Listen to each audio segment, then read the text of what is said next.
So, welcome to the show, Dr. Heather Rogers. It's so nice to be here in person with you. You're in Toronto and you're based in Seattle. Tell us, you're just visiting. I'm here visiting one of my best friends. It's her 50th birthday, and I'm really excited it worked out getting to meet with you guys. It's awesome. Well, thank you for popping into the studio. So we're going to kick it off because this is the reason I wanted to talk to you is because of the way you've kind of branded yourself, which I think is so smart. Your Instagram states advice from experience, not ads. So tell us what that means, because I think the average person thinks if they're following a derm on Instagram, they're getting unbiased advice. Tell us from your perspective what that means. So in the world of social media, really people with a lot of following have a very large voice. And in the world of dermatology, there are somewhere between maybe 10 and 15 dermatologists that truly are Instagram dermatologists, that they have made a career out of having relationships with industry and using the fact that they're a dermatologist to create paid ads. And that isn't any different than, a soccer player endorsing a shoe brand. But I think it gets a little bit tricky when it's a provider, when it's a medical professional. And so because that line is unclear to the consumer, I wanted to be very clear that I'm not in that group. And I have been offered to be on boards and to be paid to endorse things. And I am very clear that I love to make recommendations and I love to both say positive and negative things about options out there for skincare as well as treatments, but I will do it only based on my clinical experience as well as my review of the literature and not based on them providing me money to talk about it. And that leads to a little bit harder because I don't have this big horsepower behind me marketing me, right? My following is based solely on people who want accurate information. I'm not being backed by CeraVe to talk about them. My job as a dermatologist is to help people get their best skin. And to me, that requires only recommending things that I have seen or know will work. That's commendable. What was the largest check you turned down? Yeah. I'm joking. No, exactly. But it is. It's like, all of my closest friends, like I trained in Manhattan, right? So Spill the tea. Yeah, exactly. So like all of my closest friends all do things, right? And it might be for La Mer, it might be for Revance. And, if they come into your office, they pay for the use of your office. So you can get, anywhere from $5,000 to $15,000 just for them using your office. And then depending on sort of how many days you need to go to film, to do any things, this is something that can compensate you incredibly well.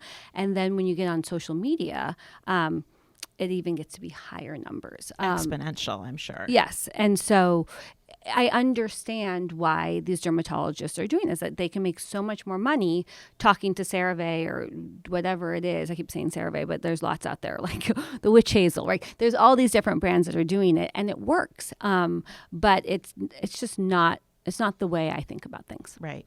There are so many young people, obviously, on TikTok, Gen Z. It's such a Gen Z hub. And a lot of them are getting their skincare advice on TikTok. So what's the latest trend that you've seen that kind of maybe raised your eyebrows? Or is there this myth that's being purported that you would just like to put to rest? The AAD for May is doing or did a big push on Gen Z and Gen Z's perception of tanning and sunscreen. And I'm going to say this, fundamentally, we have years and years of data that sunscreen slows the signs of aging and prevents skin cancer.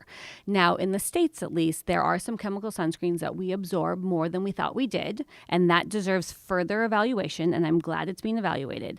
Zinc, we don't even have those questions with. So if you are concerned about the safety of your sunscreen, use a mineral sunscreen. Use zinc, use titanium, but use it. And if you don't, you will age faster and you will have scars from skin cancer. And so it's just one of these things, like, why fight this fight? Of all the things you could do, and particularly Gen Z right now are using tanning beds. They really want to be tan. They're obsessed with not aging. Like, they are so in front of the camera and on social media. They want to look young forever, and yet they're taking steps to actually reverse that. And a few key people have said that sunscreen causes cancer, and that's really sort of taken off like wildfire, and there's no truth to it. Yeah. I mean, I think it does bear repeating. Absolutely. So let's talk about skincare. I think a lot of people are going to be curious because to your point, we have so many people on our show and they recommend products. And it's like you don't realize until later, oh, they actually are partnering with that brand or whatever. And I mean, listen, everybody's trying to make money, so I totally get it, but I think people would be curious about your point of view. So, what is the most overrated skincare product that you've seen trending on social media, or heaven forbid, is like a cult favorite from beauty editors that you think is total bunk? Because you create your own products too, so you know the product development side as well. So exactly, I do, I just was so holier than thou about how I don't take money from anyone, but fundamentally I am paid for my expertise as a dermatologist by patients, and I've created a skincare line, and that is something that I believe very strongly in, and it's been a huge amount of work, and so that is sort of the bed that I'm in, right? And I think I need to be clear about that. So long answer to your question. There are very few skincare products that we need to use. There is a very large group of what I refer to as B-level skincare products that are pushed, that are discussed, that are recommended, that really have little to no data behind them, and I believe are oftentimes a waste of time, money, and can lead to complications. And the one that I continue to push against is hyaluronic acid. I cannot understand why really dermatologists, beauty editors, everyone swears by it. And topical hyaluronic acid does very little for your skin. Why? Like, it's just, it became sexy. It became interesting. It was the hot thing like 4 years ago, and then every single other brand brought it in. And I don't use it. There's just no reason to. I mean, hyaluronic acid is great if your skin is looking a little bit dried out, crepey, and you're about to be on camera and have to put some makeup on and you want some dewiness. That's what hyaluronic acid does for you, but it actually pulls water out from the deeper layers of your skin. They're these huge molecules. They do not go down into your skin. There's no added benefit to your skin. So that is my sort of number one, like the whole snail mucin thing, that's hyaluronic acid, right? So I just feel like we do a injustice to our skin by having too many steps, because each one of these steps have preservatives and fragrance and other things that are bad. So even if the ingredient is mediocre, oftentimes it's combined with ingredients that are bad, and then that makes things harder for your skin. Mm-hmm. Bad meaning they're ineffective? Like ineffective or problem causing, allergic reactions, allergies. So this is my issue. Like one of the questions we're going to talk about is petroleum. Petroleum's fine. Like, really, it's a relatively inert, safe ingredient. Unfortunately, it is oftentimes mixed with things like lanolin or neomycin. And then lanolin was allergen of the year last year. 66% of kids with eczema react to lanolin, and yet their pediatricians are telling them to use Aquaphor. And that's where the business side of beauty, we shouldn't be doing that. Like lanolips doesn't make any sense. Lanolin doesn't help your skin, but it comes from sheep, and it's really common to cause an allergic reaction. Same thing with neomycin. Neomycin is in Neosporin, which is over the counter.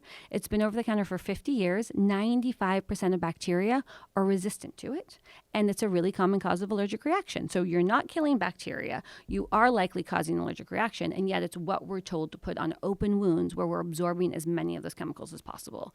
So that's the mischief. Right. And on the flip side, what's the most underrated, affordable product that no one is talking about, that they need to be talking about?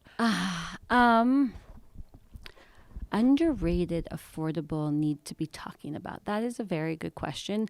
I am a big fan of the line Vanny Cream. And, it's commonplace for us, but a lot of people haven't heard. I think it just got into Ulta, which I'm excited about. But for people who when I think about skincare, I think, okay, is it effective? Is it non-toxic? And then is it sustainable, meaning biodegradable, care about those sorts of things. And Vanny Cream is not in the sustainable, but it is actually pretty darn effective, and it's definitely non-toxic. It doesn't have parabens. It is petroleum based, but it does do a nice job of making products for people who are sensitive, who can't afford, sort of the more luxurious things. And they launched about a year ago 5% vitamin C, which is incredibly affordable, and it's great for the people with the sensitive skin. Like if you have thicker skin, it's not going to be powerful enough for you, but it's a nice place for people to start on vitamin C without spending, a lot of money, and to see if it agrees with their skin. Mm-hmm. It's interesting to hear a derm talk about toxic ingredients, because typically we hear from the science community or the medical community that, that toxic isn't really a thing because molecules don't penetrate into your bloodstream. So I'm curious from your perspective, when you say it doesn't contain any toxic ingredients, what you mean by that. Yes, and this is a huge topic, right? So what is toxic, right? What it comes down for me is for my skincare. So why I made a skincare line is I wanted things that worked. So they had to be effective. No one's going to use them if they're not effective, right? Then I wanted them to be safe. And when I think about safe, that's non-toxic. That's ingredients that are allowed in the EU. So staying away from PEG, staying away from, I have no microbeads, no PEGs, no petroleum, no dimethicone, no silica, like all of those things, no phthalates, no parabens, no SLL, like a really very, very strict about anything that is a forever chemical, anything that accumulates in us. And toxic is such a broad statement and sort of fear-mongering, but what I don't want is to create a product with ingredients that accumulate in us and we don't know what that does. So first, things have to work for the skin, right? They have to be good for the skin. Second, they have to be safe for your body. And then third, they have to be safe for the world, right? That's my division. Mm-hmm. And so a lot of the doctor brands that have been launched are effective and possibly avoiding the big no-no ingredients, but aren't thinking about these sort of in-between ingredients that are very inexpensive, everyone knows dimethicone makes your skin look smooth. It sits on the top layer. It's probably pretty darn safe, but it doesn't biodegrade. It accumulates in our waterways. And do we have to use it? No. You can make beautiful products without it. It's just more expensive. Right? Okay. So I feel like one ingredient that's being talked about a lot right now is hypochlorous acid. Tower 28, of course, has their famous SOS spray, very affordable. Prequel, which is a dermatologist line, has one as well. I've read that is what surgeons use to irrigate in surgery. Like, it's nothing new in the medical community. So talk to us about why it is beneficial or maybe not so much for skincare. So it is a chloroseptic, right? It changes the pH of your skin. It's very acidic. And I think it really took off because of COVID and wearing masks. And when you were wearing a mask, it changed the pH of your skin. Your skin all of a sudden got much warmer, more humid. The pH went up, and we were seeing a lot of yeast and acne, and that settled that down. Like spraying your face with that before wearing a mask or after wearing a mask for long periods of time sort of brought that acidic mantle back, like made the pH of your skin a little bit more normal. It is not something that I recommend people use on a regular basis when they aren't having problems. Our skin is this incredibly beautiful biome of organisms, and there's a lot of really good organisms you want to live on your skin, and if you're sort of helter-skeltering just cleaning them off and getting rid of them, then you're taking away the good organisms and making it harder for them to maintain that healthy balance on your skin. So it's not, it's marketed something to use after you sweat, and it's not an everyday product in my world. Yeah. And I do use things like that if I'm doing surgery, right? If I'm Elocoring you, if I'm lasering you, if I'm doing Mohs surgery, then yes, we want to create a field with less organisms for very good reason. But if it's just like normal skin barrier and you're spritzing it with something that's going to change the pH of your skin and kill a bunch of good bacteria, that can have unwanted sequelae. Okay. I think that's a great point because if you look at it, like even the name SOS spray, and the way that you put it on, which is like a mist, and it says that it helps to calm your skin, support the skin barrier, and keeps flare-ups at bay. And then I'm thinking in the mind of the consumer, okay, we have these French pharmacy brands like Aven, La Roche-Posay, Uriage, all of that, where you use a similar type of product to calm, and you're supposed to use it on flare-ups and sensitive skin, but they're totally different ingredients, right? One's mineral based from these pristine waters from France. So maybe you could clear up confusion there. Why would you use one or over the other? Like, what is your skin issue and how would you work them into your routine? What's the difference? So they're so exactly in my mind they're incredibly different, but to the consumer I could see how they could be overlapping and confusing. So one is an antiseptic, like the SOS, the hypochloric acid, is a treatment for overgrowth of organisms that you don't want. So it is really something where it's an antibiotic. Like it's going to change what's growing on your skin. So if you're having a horrible acne flare, if you're having yeast, it could be an interesting thing to add in. The Veen, the mist, primarily they're fun, but also they have sulfa or other minerals in them that can be calming to the skin. But big picture, when you put water on your skin, water attracts water, and so then the water evaporates, and more water from your skin will evaporate with the water you added in. That's the reason why if you lip your lips all the time, your lips become chapped. So if you're going to use one of those mists, you really want to then follow it with a moisturizer. Or, sometimes it's good to like mist at the very end to like set your makeup, right? But they are I would say there's less harm possible with the mineral mists. It's more of just a fun thing that you can do. It's not going to control your rosacea flare.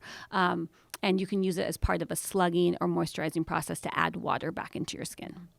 My favorite thing is when you go to a grocery store in Paris and they have the Evian spray can in the fridge beside the drinking water. And I was like, this is the most French thing ever. And I always buy it. I would never normally indulge in that kind of treatment when I'm here, but I'm like, oh, Parisian women are doing it, I'm gonna do it. You know what I mean? Exactly. I was fortunate enough to like be in a cabana in Italy, and they had the Avene like in the fridge, like next to the champagne. See, this and is I what was I'm like, talking about. This is the life. And I was misting up all day, right? And I was like, I gotta put my sunscreen back on. But it's just there's a luxury component to it. There's something about it just feeling good, Yep. There's a lot to be said for that too. There is, and that's half of beauty, maybe even more than that, right? Is the self-care. Yes. So there's a lot of dermatologist-backed brands out there. One of my longtime faves is Dr. Dennis Gross, Dr. Murad, of course, and you've had your eponymous brand for quite a few years now. And recently we're seeing this boom. There's Prequel by Dr. Sam Ellis. There's Dr. Shireen Idris. I believe Dr. Shaw released his brand. It's called Remedy. I haven't tried that.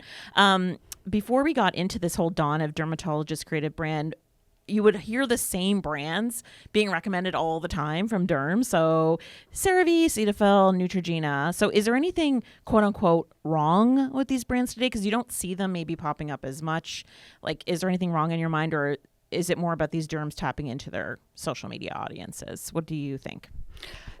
So that's a multi-pronged question. And I do think there has been evolution in beauty, in skincare, and in the dermatologist perception of it. And when you are trained, as a dermatologist, I did 4 years of medical school, I did 4 years of dermatology, and then I did fellowships after that. When you're in your residency, everything is sponsored by CeraVe, Cetaphil, and Aquaphor. Like, they pay for you to go to meetings. There are samples everywhere. And I would say the generation above me, for dermatologists, really weren't particularly interested in the skincare regimen. They were, it was like, these are the prescriptions that we do, and then use an ointment at home, right? And so because of that, I would say there was less competition. There was less thought applied to it. So when I lasered someone during my residency and fellowship, we would put Aquaphor on them, right? It was like, these were the standards that happened. And then some of us saw reactions to that. The second time I saw a reaction to Aquaphor, I was like, I cannot recommend this to someone in their time of need because there's a risk associated with it. And that was actually the driving force with why I started my healing balm. I was like, there has to be something than Vaseline mixed with lanolin to give people to heal their skin. So I do think that there is, and I too am a huge fan of Dr. Gross. I think that he really brought to the forefront actives and like how actives work and why glycolic acid and peels are good for your skin. And really, although she's not a physician, Paula's Choice, like those two really did a lot to improve the education of the consumer and to provide actives, making them readily available. I think at the same time, 20 years ago, that was also like the world of SkinCeuticals, where it was like the doctor would either recommend Cetaphil or this expensive doctor-only brand, right? And then Dr. Gross and Paula's Choice were readily available. They were in department stores. They were things that everyone could get to. And I think that was a very powerful transition. And I think the consumer loved it and ate up into the active ingredients and learning about things in the step process. And so the sort of sexiness of Cetaphil, CeraVe, wasn't there. They wanted the steps, they wanted the treatments, they wanted this a different. And then you can see, like in the last 5 years, CeraVe got into that. We're going to have, more acids. We're going to have more different treatment choices. So the mainstream have gone down that road. I mean, my skincare line is like 9 years old. I was driven to make it, and it's been like a slow road of identifying problems and addressing those problems. Like Shireen Idris is a celebrity, right? She just really did such a beautiful job of connecting with people during her own hard times, during COVID. And I think Dr. Shah also is that way, where they are, I think their people want this from them, right? Is sort of a level with that. And then with Prequel, I think is a very smart maneuver. Like the backing there is someone who's done a lot of brands. They build brands to sell, and Dr. Ellis is beautiful and smart and is very compelling. And I just think that although we all are dermatologists, we all sort of came at it as slightly different ways. And as we sort of said before we started, like anything that pushes the needle towards better options for people, I think is the goal. Where I get very frustrated is more is not better, in regards to what you want is you want a few quality ingredients and you want to be consistent with them. And the way people make money is you always trying and buying new things, which is rarely actually good for your skin. Yeah, for sure. One of the ways we touched on this earlier that I feel like your line really differs from a lot of these derm-based brands is that they seem to embrace petrolatum as an ingredient, whereas you wholeheartedly do not. And I do see more and more conversations online, because there are so many within this community that are, petrolatum is actually natural as well, whereas typically there's this really easy dichotomy that's like, oh no, I want all natural, and that's not natural. But it goes beyond that, where they're like, look, even Sephora's Clean at Sephora list includes petrolatum as long as it is refined to X degree. So I wonder what your position is on not having petrolatum. What's the issue there? So I would say, unlike the other derm brands we talked about, I have a greater effort put on to sustainability, clean. These are words that I then need to define, because what does clean mean? So all of my products are sold in Credo, right? Which is incredibly strict rules on sustainability, where like half your packaging has to be post-consumer recycled plastic. You have to have forward stewardship paper in your boxes. So there's that. And then they have a huge list of ingredients that you cannot include. And in the United States, we have 44 ingredients that aren't allowed in our skincare products, and in the EU, it's I think 1,485 right now. So it is one of these things where I believe in self-regulation, and if I am going to bring products to the market, I want them to be different and better. And petroleum is, to me, it's a B-level ingredient. I don't think it's bad. And if you don't have, like, if you have a wound, if you have a cut on your finger and you can't afford my healing balm, I'm like, use plain Vaseline without question. Don't use Neosporin. Do not use Aquaphor. Like, plain Vaseline coats your face and prevents water loss. And water is a huge important point of your skin taking care of itself. But it doesn't penetrate your skin. It doesn't add any value. There's no fatty acids in there. It's nothing that's going to build your natural moisturizing factor. So when your skin is in its time of need, why just give it something that's going to sit on the top and prevent water loss when you could give it food, water, and shelter? And so that's my issue, is that it's not bad. It's just not the best. Like, you don't get invited to the Dr. Rogers party unless you're going to do a lot. Like, it's just, I'm very specific. Okay. So another quote unquote trend that we seem to be seeing is skincare that's dedicated to women who are in a certain era of their life, like menopause, perimenopause. There's stripes from Naomi Watts. I don't know if that survived the whole amorous situation or not. Ooh. Anyways, that's a story for another day. But I do feel like these menopausal skincare brands are often, it's just like a richer moisturizer that's pink. Like, you know what I mean? Like, they seem to just go after this very, I basically, it's like, is it doing anything? Is it like menospeak, or is it actually doing something? Are you doing something good for your skin if you're grabbing one of those products? And I think Paula's Choice has a product, right? Yep. Phytoestrogen in their renewal serum. So is this like a bioidentical version of estrogen cream with similar benefits? What's the deal here? And I think Carlene has some great points about this that we talked about earlier as well. But people should not be identified as a specific, like teen skincare. Doesn't make sense to me, right? It's that, it's in a pink bottle and it's slightly less expensive. Like, my skin when I was 18 was more sensitive and thinner than some of my best friend's skin who is going through menopause right now. So it is really about finding out what your skin needs, and your skin needs will change as you age. But if you have oily skin at 50, you don't need a heavy moisturizer. And if you have dry skin at 16, you do need a heavy moisturizer. So to me, it's a marketing thing to try to have people like, I'm in menopause now. Now I'm going to switch over to this group, when that's not the way it works. And it's about listening to your skin, watching your skin evolve, picking ingredients that agree with your skin. And it's a journey together, but there isn't a one size fits all for anything.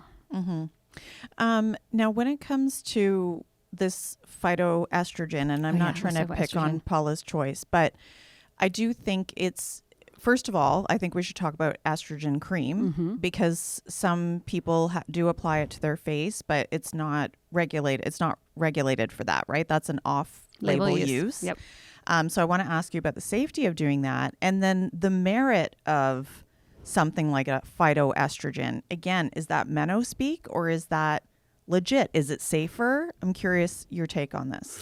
So topical estrogen makes a difference. And I prescribe it. I prescribe for people to use on their face. And there have been some really nice studies done looking at the safety, measuring whether or not estrogen levels are affected in the blood.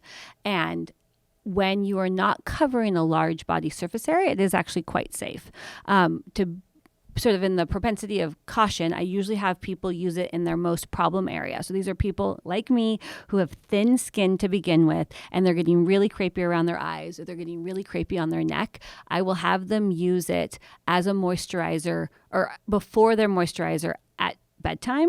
And it is a long, slow process, but it does increase the skin. Like, there are studies showing about 20% more collagen with 12 weeks of use. So it is not, there's really nothing that is like the holy grail of anti-aging. We are all going to age. We are all going to lose this battle. And it's like how hard you want to push, which steps are worth it to you.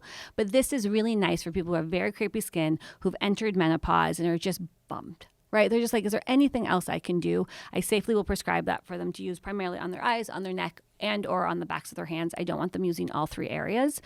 There's a number of over-the-counter or maybe not over-the-counter, but like muesli where you can get a prescription and get it shipped to you. So I prescribe estradiol. And then they have estrol, which is a weaker version. And then there's a phytoestrogen, which is even weaker. And where it goes from being menospeak and actually doing anything to being inactive is sort of in that window. But even by itself, estrogen is just a big, thick molecule that holds onto water. So it's going to be hydrating, whether or not it's actually going to be activating the receptors. Mm-hmm. Wait, you're telling me you have the cream for the vag that you also are... people are also using on their face. Totally. Got it. Okay, just clarifying. Yep, exactly. But we don't want it if you have melasma, if you are prone to pigmentation, there is a concern. It's not well documented that it could make your melasma worse, but melasma gets better as we age and our estrogen levels go down. So if somebody is late 30s, early 40s, has melasma and is like read about this, I'm like, no, let's not go down that road for you. Because with everything I prescribe and do, like, first, do no harm, right? So you don't want to complicate one issue for what is a minimal improvement for doing something else. Yeah.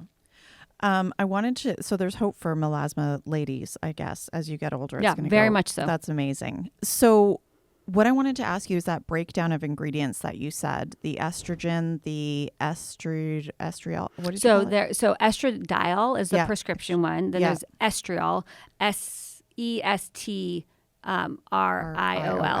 and that's the one. Like if you get a muesli cream, it's a face cream that has that in there. Oh, I've never heard of that. That's over the counter? It's a direct to consumer. I think you have to get a prescription, but you get the prescription from then. It's like I see. it's a Okay. website available Like an in the United apostrophe States or something. hmm Okay. And then M4.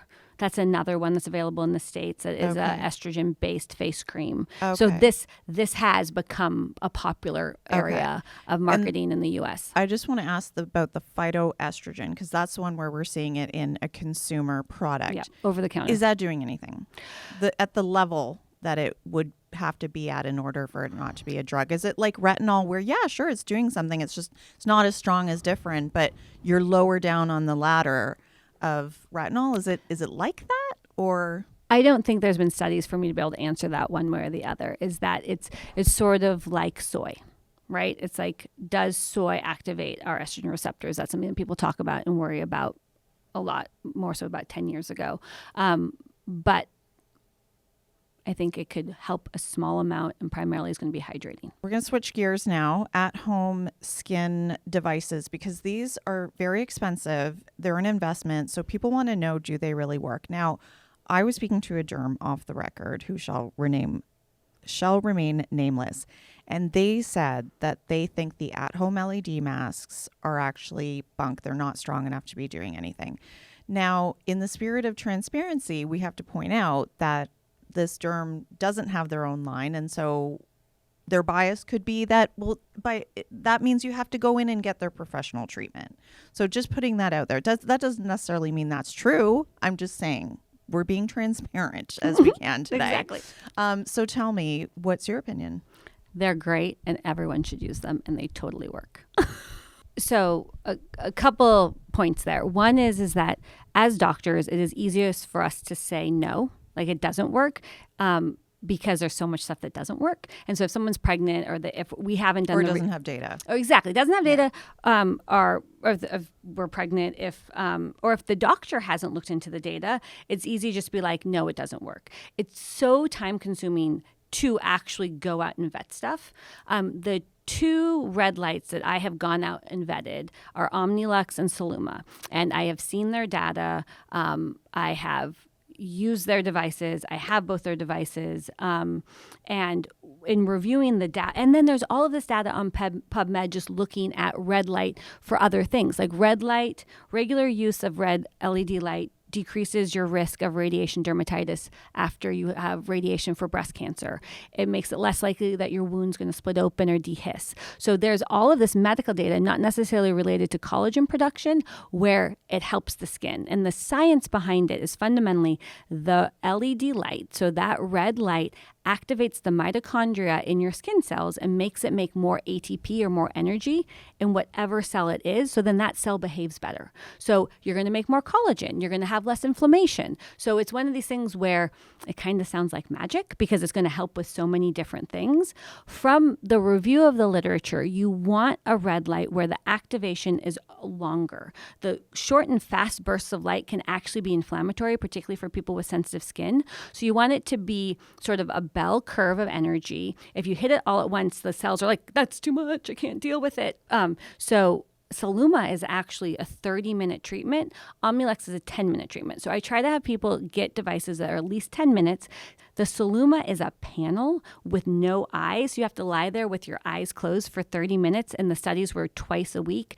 It is so difficult for those of us who are busy to sit still for that long. I mean, if I'm listening to podcasts, right, I can do it, but outside of that, the Omnilux has the holes cut out, and you can still be working on your computer and have that treatment. When I use them, if I use the Omnilux every other day, I see a difference. But what makes the Soluma works better. So if I'm using the Soluma twice a week, that I get a better result from than my Omnilux. And my Omnilux I use more, I literally traveled with it to Toronto. It's just easy to pack and have be with me. But I think both of those, and there are some other, Current Body has a 10-minute one. Mm-hmm. There's some other good ones out there. But if we're going to talk about other at-home devices, this is about as excited as I get about at-home devices. There's a lot of crap out there too. In your mind, or has there been anything on your mind lately, Dr. Rogers, that's sort of been bugging you when it comes to derm procedures, or any prevailing ideas you're seeing out there that need to be set straight here and now? That seat is hot at this Yes, point. We are exactly. making you I like it. really work. I like all of it. This is what I do all day, every day. I spend a lot of time saying no to people. And I don't think there's anything new about this, but too much of anything is a bad thing. You don't want big cheeks. You don't want big lips. They do not age well. Lasering your face every 3 months is going to make your face red and shiny and build up heat in a way that doesn't lead to a long-term aesthetic result. And there is this pressure to not age, but doing more procedures doesn't necessarily get you to a better spot. And I am a procedural dermatologist. I do procedures all day, every day. But I wish that there were more providers willing to slow people's roll. Like, it's just, we're running a marathon and you're not ever going to be able to sprint to the finish line. So how do you make this sustainable so that you look like yourself in your 30s and in your 40s and in your 50s? And right now, around sort of menopause, late 40s, early 50s, people who've been taking care of themselves for the previous decade start to choose, do I want to look weird or do I want to have jowls? And jowls are better than looking weird, but that's not the prevailing view. And people's eyes are getting small and their cheeks are getting big to try to fight this. And it's not beautiful. Just because you can spend money on your face doesn't actually make a beautiful aesthetic. And I wish that people would realize that jowls can be beautiful. Wrinkles can be beautiful. And looking done and filled and altered and not like yourself doesn't feel good to the person. Like the frequency with which people are crying in my office because they have been overfilled in other places and they haven't felt comfortable saying no, or they thought it would give them another aesthetic. You have to have that conversation early with your patients. Yeah, definitely. Like low and slow treatments, I think, are the way to go. And also I'm more actually starting to lean toward waiting and getting minor plastic surgery myself, because I just think it's more natural looking at the end of the day, because there's just so much unpredictability. Otherwise, way too much. With all of it. But same thing with surgery. You do your homework and you want to be a good healer, but it is everything. There is a risk, and you have to just decide. But you definitely need to do your homework. But I feel like if you find somebody who's really good and they've done a bunch of your friends and the work is really good, then and you start slow. You're don't do the brow and the face and the eyes. Let's do the eyes. Yeah. See how that feels. See how I feel. But then it does become. It's like someone comes out, their eyes look great. Now they're worried about the jaw. So then they get the neck done, and then they're like, oh, now the boobs. And I'm just like, okay, but guess what? Yeah. So it is finding that line where it feels good. It should just feel good to you. You should be more excited than scared about whatever it is you're doing. Yeah, exactly. Now, I want to talk to you about what's next in terms of in-office treatments. So in Canada, we have something new that apparently the U.S. does not have yet, which is kind of unusual. It's the Restylane Shape, spelled with, there's a Y in there, everyone. And it's just been approved by Health Canada for chin augmentation. So I guess this is meant to be an injectable sort of an implant. I'll let you elaborate on that. But I don't know about Jill, but I'm going to be going next week to the launch of it, where Galderma will explain it to us. What would be your questions if you were in that room? What are your thoughts? So Galderma has a wonderful portfolio of fillers, and they have things that are incredibly light to things that are incredibly heavy. And this will be their heaviest filler that they've ever launched. It has the highest G prime, which means it has the greatest lifting capacity. And so they're marketing it as a really way to define bone, right? And there has been, last probably 3 years, obsessions with jawlines. That seems to be what everyone's talking about now. And this will be a heavy filler that will stay in one place and really sort of define people's chin, which in theory is lovely. It's just, again, go slow and low. We know filler sticks around a lot longer than we thought it did. I do Elicor, which is that microcoring technology where we literally poke 10,000 holes in people's faces. And I am seeing yellow filler from 10 years ago oozing out of people's faces. It's actually the fastest way for me to get bad filler out of someone, reversal of filler, which is a very complex topic, and it's not like we can oh, there's a drop of filler there and we can inject something and just treat the filler. That's not the process at all.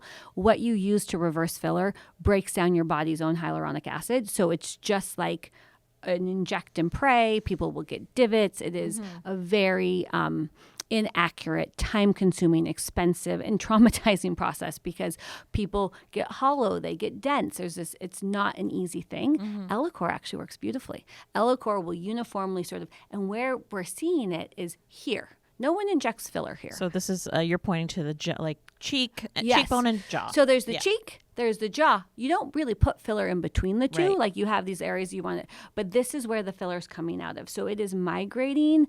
It is going, and I do think it's contributing to some people's jowls is that they're getting filler here, and instead of going away, gravity is pulling it down. And so I actually love Ellacor for the overfilled face to give people some definition back. And with this injectable, as with any other injectable, I think if you're going to do hyaluronic acid filler, it's something that you should think of doing at 1 to 3 syringes once a year. Like that is really as much as you should go. And if you want more volume change than that, that is a longer, harder discussion. Yeah. It says it's a firm hyaluronic acid gel. So yeah, that's the shape. The shaping is going to come from that, which is interesting. To each their own. I don't think I'm going to be signing up for that, but if you have a really small chin, like I actually love putting filler in True. people's chin. You don't need the nose job then. Yeah, exactly. And it does I have a tiny chin. Like it does elongate that. And the chin is actually a really safe place to inject. Like the 2 blood vessels are here. You can inject right here really safely. So of the places that I like putting in filler, the chin does make a big difference for people. In the US, there are other great heavy options. Yeah. And I'm sure this will be another good one. But at this point, I have more paintbrushes than I need because there's so many different options. Right. Instantly, when you're saying the word heavy, it's like, I'm out. Yeah. Do you know what I mean? Strong. Maybe I should say strong. Yeah. It's strong, Okay. right? Do you like that better? Heavy chin. No. Yeah. So I've heard you say never get radius. Yes. Please elaborate. So Radius, there's 2 biostimulatory fillers available in the United States, Radius and Sculptra. Radius is a thick gel and Sculptra is like a liquid. And if you look at the literature, the highest rate of blood vessel occlusion is with Radius, and Radius is not reversible. It is not hyaluronic acid. So God forbid you get Radius and it does something that you don't like, you can't get rid of it. And I have seen some pretty terrible scarring, really face deformation from Radius blocking the blood vessel. Wow. And for everyone involved, it's heartbreaking because you watch it happen and you can try injecting a reversal agent, but there isn't one that works for it. You can put them in a hyperbaric chamber, but fundamentally that blood vessel is closed and it's just not worth the risk. Yeah. Like it's just not, the other thing that people need to know is it's the cheapest, right? So doctors are oftentimes recommending it because they can have a better sort of bottom line with it. And it's a larger volume per syringe. But again, you don't go for deals with childcare or beauty. Like just don't walk away. And final question for you, Dr. Rogers. How would you advise our listeners to find that really reliable, credible info these days for skincare or wellness news that they can safely count on? I think it's really hard. I think it's hard for us to find news that isn't biased. Like if you listen to the Wall Street Journal versus the New York Times, like money is everywhere and it's playing a role. And I think what's more important is for you to have a healthy level of skepticism of whatever you're hearing. And look, like if somebody is on social media, like look at their last 5 feeds. Like, are they doing ads? Like, is there a history of them being pay to play? And that doesn't mean they don't have good advice. It just means that you have to take things with a grain of salt. Thank you very much for your time today, Dr. Rogers. If somebody is just trying your line for the first time, what is the hero product that you would say is going to make them fall in love with Dr. Heather Rogers Skincare? So the product that we're most known for is the Healing Balm, which is a medicine cabinet staple. It's what you use on your cuts, scrapes, burns. It's not sexy at all. We did a clinical trial showing it healed the skin faster than Aquaphor. There's been over 2 million tubes sold. Like that's what we're known for. My hero product, the one that I like freak out if I don't have, is my face cream. And my face cream I made for myself. It has a remarkably high percentage of squalene in it, shea butter, Centella asiatica, adenosine, and it for sensitive skin, for thin skin, for dry skin, it is just a game changer. It was named best face cream for sensitive skin by the Wall Street Journal. Like, it is magical, and I go through a jar a month. It's what I use on my face, my neck, my eyes, and my husband jokes, it's like there's always 3 jars everywhere because like I coated myself in it before I came here. Like, it's my magic bullet. Thank you, Dr. Rogers, for your time and for joining us in studio in person. Okay, thank you for having me. Thank it was fun. you.